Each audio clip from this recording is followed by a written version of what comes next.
शौच हेबापाई नदी को जाई भासीगले वृद्धा लघुचाप वर्षारे बेहाल होई पड़ी नदी शौच हेबाकु जाई खरस्रोता नदीर प्रखर सुअरे भासीगले 85 वर्षीय वृद्ध खबर पाई घटनास्थल में दमकल बाहिनी और स्थानीय लोक माने खरस्रोत नदी गुरुतर अवस्था वृद्धा को उद्धार कर निकटस्थ चिकित्सालय भर्ती देखा मिली।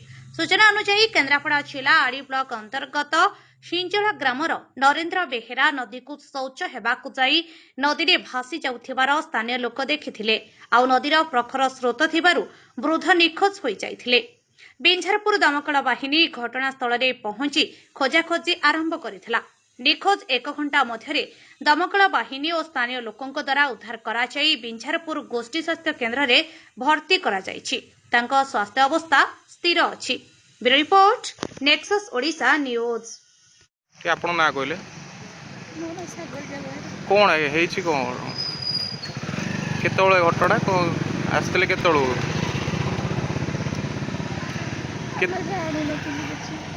केतोळु घरु आस्तले घर केतोळे आसन देखि न कोन कहउचंते लोक कोन कहउचंते लोक किए कोड जानि कहबो किए कोडी कोड को नई के जाइले पानी देखे किए कोजी लैट्रिन जाइले किए जानि।